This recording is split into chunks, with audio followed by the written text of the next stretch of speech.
Hi Squad, it's Natasha, the host of Crime Squad podcast. I have an update for you on the very first case I published a year ago in January 2023. I highly recommend you listen to the actual episode. You can find it wherever you listen to podcasts. It's just season 1, episode 1. The case now has updates, but that I'm going to share with you here. So there is a spoiler alert for this.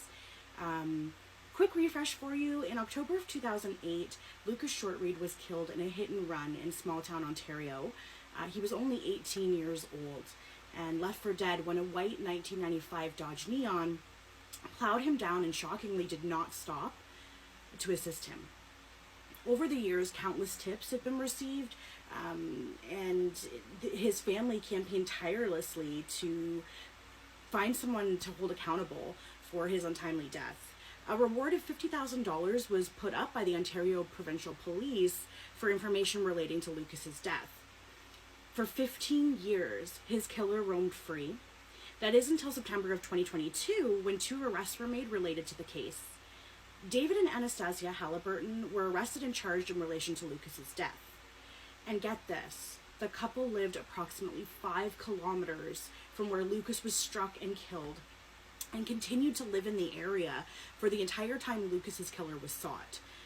They lived each day of their lives for the 14 years knowing full well what they did.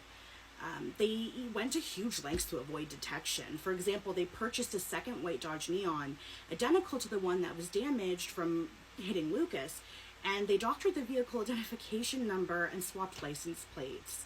They doused the original vehicle with bleach, hoping to get rid of any evidence, and hid it behind a false wall in a semi-trailer that was on their property.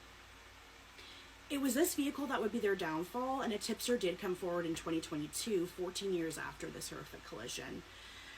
Police actually questioned the Halliburtons in relation to the crime twice over the years, but each time there was not enough evidence. And shockingly, they even volunteered their vehicle for use in the reconstruction video about Lucas's death. So fast forward to September of 2023, and David Halliburton pled guilty to failing to remain at the scene of an accident causing death and obstruction of justice. He was driving impaired the night he killed Lucas. He received a 2.5-year prison term. Anastasia pled guilty to obstruction of justice and careless storage of a firearm, which is random. She was sentenced to 6 months house arrest and 12 months probation, as well as 200 hours of community service. What do you think of the sentencing? Rest in peace, Lucas Shortreed. I'm glad your family has closure. You may be gone, but you'll never be forgotten.